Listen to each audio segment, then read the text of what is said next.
How Green Was My Valley, starring the original cast.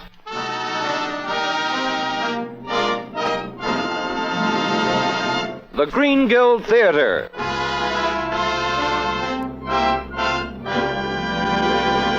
And now here is your host, the director of the Star's own theater, Roger Pryor.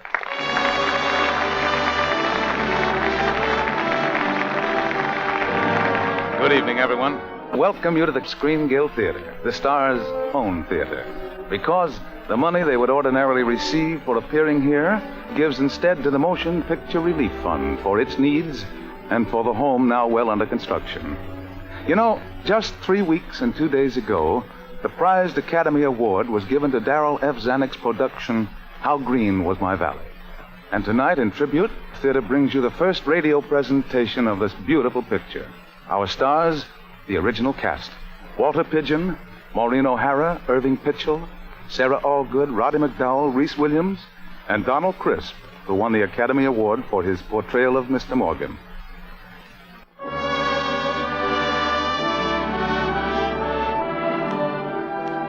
And now, How Green Was My Valley, starring the original cast. Oscar Bradley's lovely score sets the mood for this beautiful story of a man's childhood in Wales.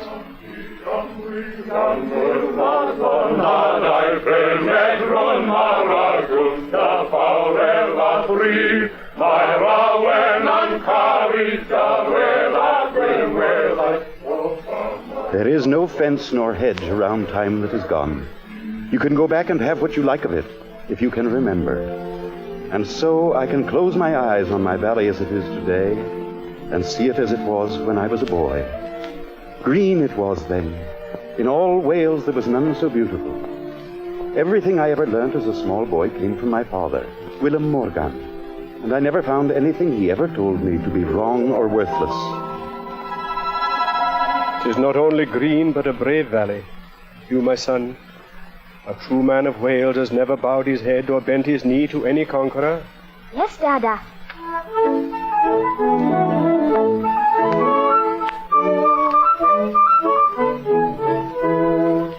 And my mother seemed to be always on the run, always the last to start her dinner and the first of all our family to finish. If my father was the head of our house, my mother was its heart. Fight again, and when you come home, not a word shall you hear from me, not even a look. Now then, drink this glass of buttermilk to keep up your strength. Yes, Mama.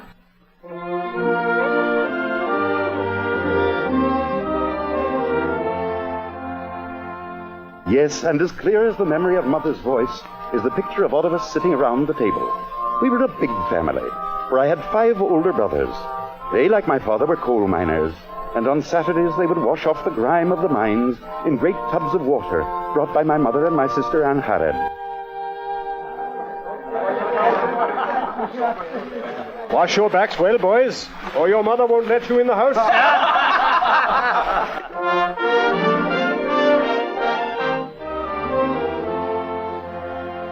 All that was in the early days of the colliery in my valley, when money was easily earned, when the black slag, the waste of the coal pits, made only a small blot on the green of my valley.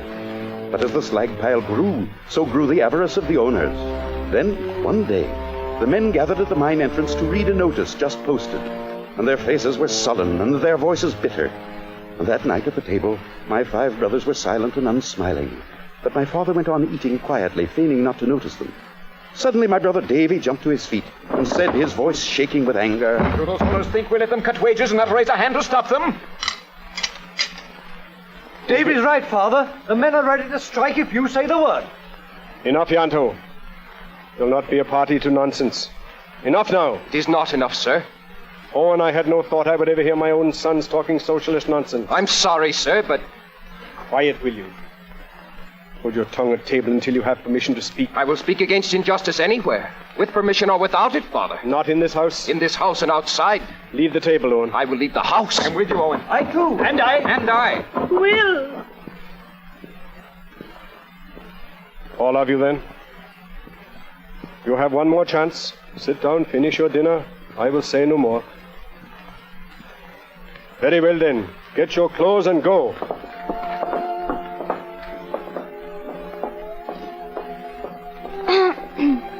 Dada? Dada? Yes. Yes, you, my son. I am fully aware and happy that you are still with me.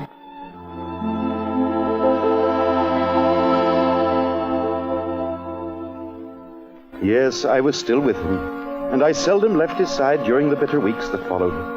The groan and creak of the mine machinery died away into silence and was replaced by the groan and creak of men's voices. 22 long weeks the strike lasted, and as it moved into winter, the mood of the men grew uglier. Any man who was not their friend became their enemy, and as my father had spoken against the strike, they came to blame him for what they themselves had brought about. At last, their desperation conquered reason, and a stone crashed through the window to fall at my mother's feet. A rock through our window, is it? Oh, 'tis time someone talked sense to those men. Tell me, Hugh, is there a meeting tonight? Yes, Mother, up in the hills. I heard them talking about it. We'll go, you and I, but say not a word to your father. Tonight, I do the talking.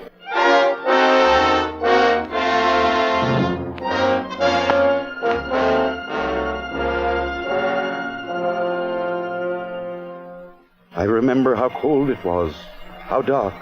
As we came to the summit of the hill, the gale hit us with full force, blinding our eyes with the streaming downpour. The meeting was breaking up and the men were moving away. My mother called to them over the rising tumult of the storm.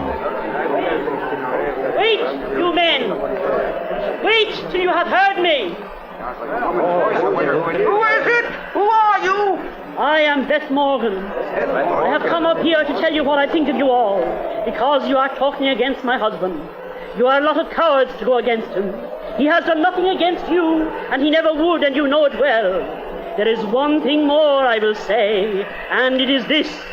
If harm comes to my Gwillem, I will find out the men, and I will kill them with my hands. And this I swear by God Almighty.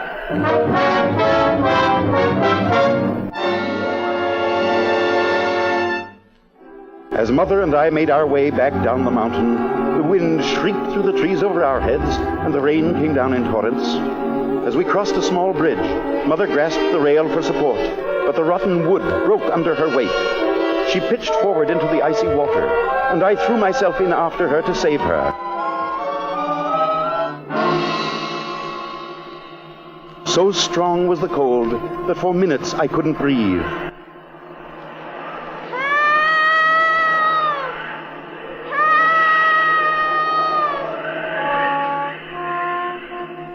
How long it was, I cannot tell, before I saw a light and heard the voices of the men.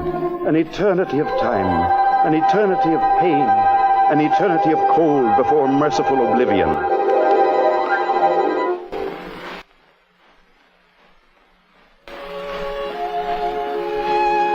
I awoke in my bed by the window, and the window was open, and it was spring. Mr. Griffith, the minister, and Anharad, my sister, were by my bed, and whispering together. What did the doctor say when he left? He gave us small hope, Mr. Griffith. He said Hugh's legs were frozen to the bone. A year, 2 years, quiet in bed. But he wouldn't promise that he would ever walk again. And your mother? Oh, she is doing very well. Shh! I think he's waking. Hello, Hugh. Hello. Just hello? Is that all? Oh. I think I know what's the matter. You weren't asleep, huh? You heard what your sister said about the doctor? Is that it? Yes. And you believed it? Yes. You want to walk again, don't you, Hugh? Then you must have faith. And if you have, you will walk, no matter what all the doctors say. Do you believe me, Hugh? Yes. Yes, sir. Good. Then, when the first daffodil appears up there on the mountain, you and I will go up to see it, won't we, huh? Indeed we will, sir. Indeed we will. Well, I must be going now. Bye-bye, Hugh. Goodbye, sir. Goodbye, Anharad. Oh, Mr. Griffith, Yes. will you be coming to supper soon? Later, when you are finished with doctors and such. I will hurry them away then. There is good you are. And you are very beautiful, I... I'm sorry. I have no right to speak to you so. If the right is mine to give, you have it.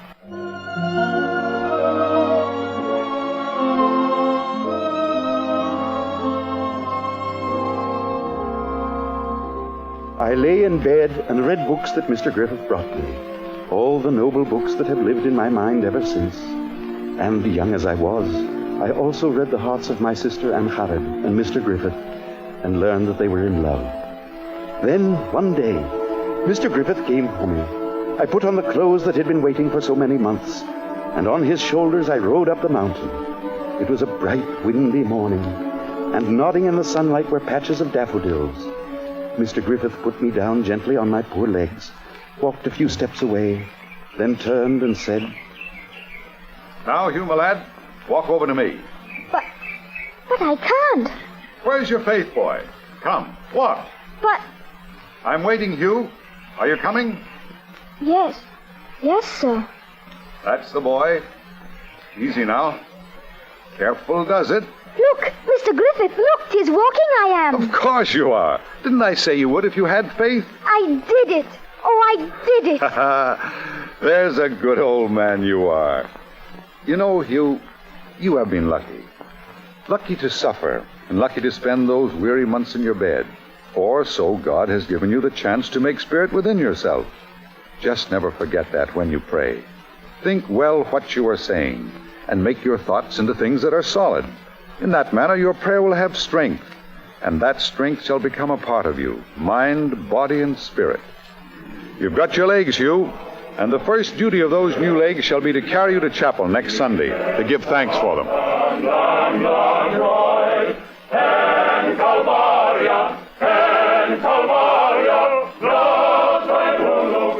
And so, because I had faith, I walked again. And on the mountainside, I picked the first daffodils of springtime and took them home to my mother. In memory, I can still see them, standing in the doorway. My father and my brothers, their quarrel forgotten. And my mother, her hair now as white as the winter snows from that terrible night, all watching me as I walked beside Mr. Griffith, my face as bright and shining as my daffodils. And as the spring made my valley green again, that dreadful winter was forgotten, and the strike at the mine was settled. Wheels that had grown rusty turned again, and miners laughed and called to each other as they went up the hill to the shaft. But not all the men, for there were too many now for the jobs open, and they learned that never again would there be work for them in their own valley. So it was with two of my brothers. So they went off to America. America. My baby. They've made up their minds, Beth, my girl. And maybe 'tis for the best. Who knows now? It's so far away, Gwillem. Still, there's no work in Wales. In Cardiff, the men are standing in line to have bread from the government. And that is not for a Morgan. This is only the beginning. Owen and Ianta now. Then all of them will go. One after the other. All of them. I will never leave you, Mama. Yes, you. But if you should ever leave me, I'll be sorry I ever had babies. Why did you have them? Why? Goodness gracious, why? Why, indeed? To keep my hands in water and my face to the fire, perhaps. Now go along with you and study your lessons for the school examination. That school examination, how I worked with Mr. Griffith's help to pass it. He came over to our cottage every evening, and sitting by the fire and watching him was my sister Anne Harrod, hoping for his smile, or look, or slightest gesture. But Mr. Griffith feigned not to notice her, for her hand had been bespoken by Yeston Evans, the mine owner's son.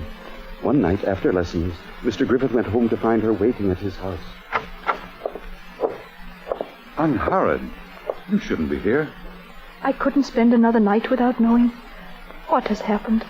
Is something wrong? Wrong? Oh, you know what I mean. Why have you changed towards me? Have I done anything? No. The blame is mine. 'Tis good that you are going to marry Yeston Evans. You could do no better. Yeston Evans. I don't want him. I want you. Anne Harrod, when I became a minister, I knew what it meant. It meant making it my whole life. That I was perfectly willing to do. But to share it with another, Do you think that I will have you going threadbare all your life, depending on the charity of others for your good meals, our children growing up in cast-off clothing? No. I think I would start to kill if I saw the white come into your hair 20 years before its time. Why? Why would you start to kill? Are you a man or a saint? I'm no saint, but I have a duty towards you. Let me do it. Did I come here to hear sermons about your duty? Oh. Unhurried. Unhurried.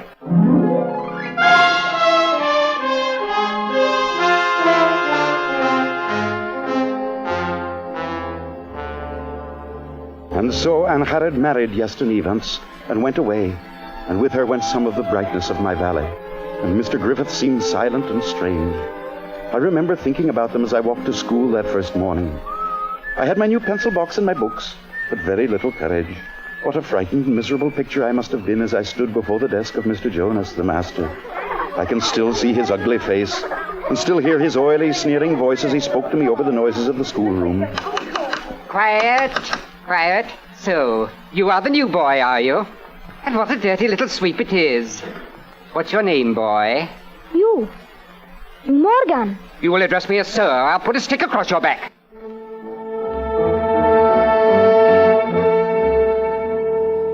I was very unhappy at the school, for in the classroom I was the object of Mr. Jonas' disdain and tyranny, and in the schoolyard I was the victim of the class bully. But after I'd returned home with a series of black eyes and bloody noses, my father secured the services of Di Bando, a prize fighter, and Di carefully taught me how to defend myself.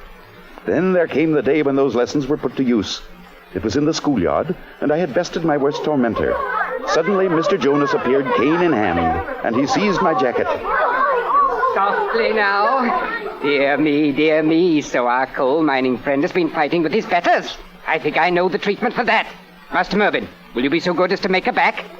Thank you. Now, my dirty little sweep, please to bend across Mervyn's back.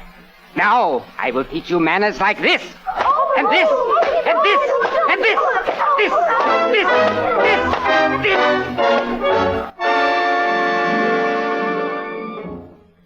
I fainted long before Mr. Jonas finished the beating, and I crept home that night, my back cut and bleeding. I was in bed for some days, but although my father wished to call on Mr. Jonas, I refused to let him. Then, one day after I returned to school, the class was interrupted by the sudden appearance of Di Bando, the prize fighter, dressed in his Sunday best, bowler hat and all. 45 in your book. Good morning. Mr. Jonas, is it? Yes, I am Mr. Jonas. What is it you want, sir? Knowledge, Mr. Jonas. Now, how would you go about measuring a stick? By its length, of course. Then how would you take the measure of a man who would use a stick on a boy 1/3 his size? Now, look here, I have no time. Mr. Jonas, boxing is my subject, and happy I am to pass my knowledge on to you. Are you ready? What do you mean? Good. Then on with the lesson. Get out of here. Now, no man can call himself a good boxer unless he has a good straight left, like this. Help! Somebody But always remember to follow up with the right.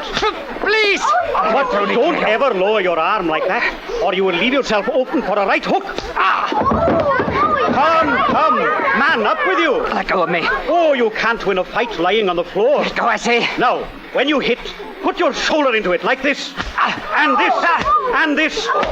But don't ever use this because it's against the rules and breaks a man's nose.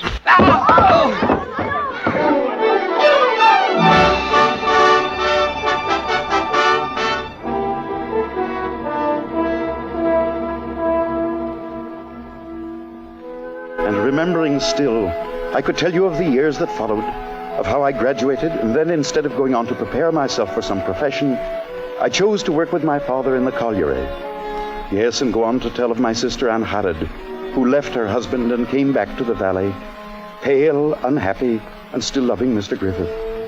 But those memories have almost been lost in one that still can be heard in my ears today.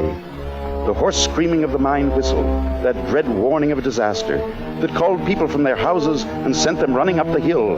There had been an accident on the lower level, and my father was among those missing.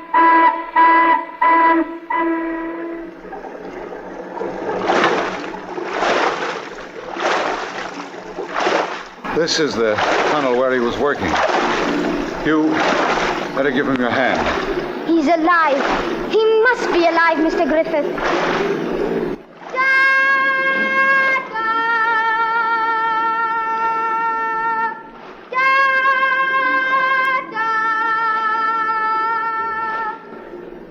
now. There. Did you hear something? Yes, that way it was. Past this slide of rock. Quick, hurry, Di. Give me room to swing the pick.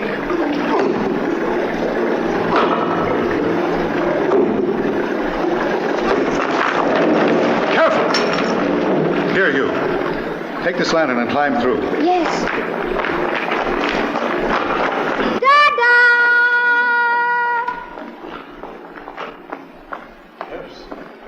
You. Dada! We're here, Dada. There is a good old man you are now. You, my son. I knew that you would find me. I knew, my boy. Dada! Oh, Dada!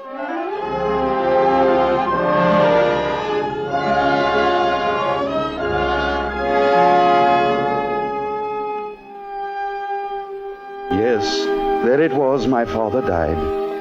Died, did I say? Men like my father cannot die. They are with us still, real in memory as they were real in flesh, loving and beloved forever. 60 bygone years of memory.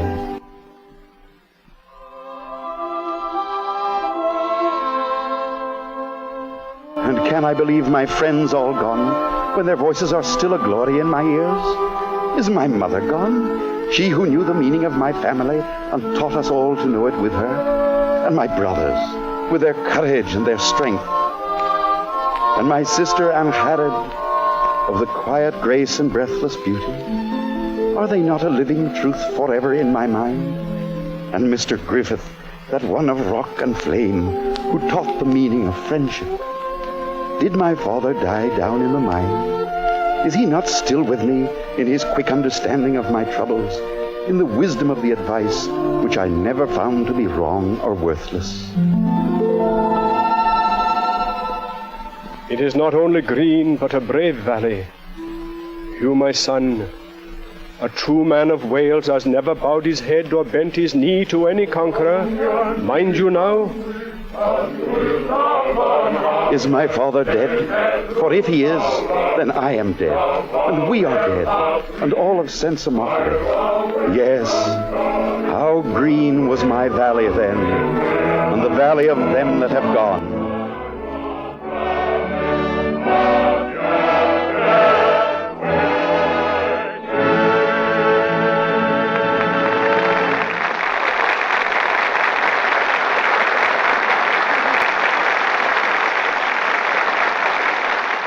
And so the curtain falls on How Green Was My Valley. Our thanks to Walter Pidgeon, Maureen O'Hara, Donald Crisp, Sarah Allgood, Roddy McDowell, Irving Pitchell, and Reese Williams for a movingly beautiful performance. And to Oscar Bradley for his great score. Now, ladies and gentlemen, in just about a minute, you're going to hear a message from Darrell F. Zanuck, producer of How Green Was My Valley.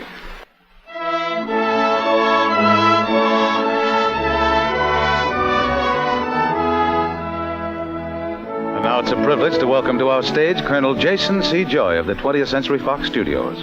Thank you, Mr. Pryor. Mr. Darrell Zanuck, who produced How Green Was My Valley, has been detained in Washington, D.C. But he asked me to express the appreciation of the 20th Century Fox Company for this fine broadcast. I'd like to repeat the statement he made at the Academy Awards dinner, that no one man produces a picture such as How Green Was My Valley. It is the result, rather, of the collaboration of every member of the 20th Century Fox studio. On Mr. Zanuck's behalf, therefore, I wish to express the obligation of the company to John Ford for his masterful direction of the picture, to Richard Llewellyn, and to Philip Dunn for the inspiring book and the brilliant screenplay, and to all of the members of the cast. The fact that How Green Was My Valley won 5 separate Academy Awards testifies to the perfect cooperation and enthusiasm of everyone who worked on the picture, from prop man to star. We are all deeply honored, and thank you.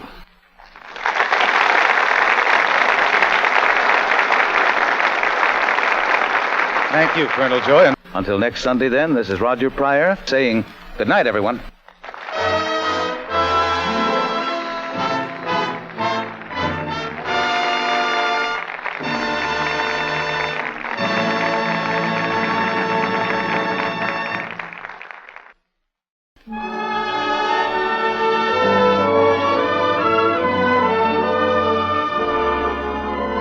This is the Columbia Broadcasting System.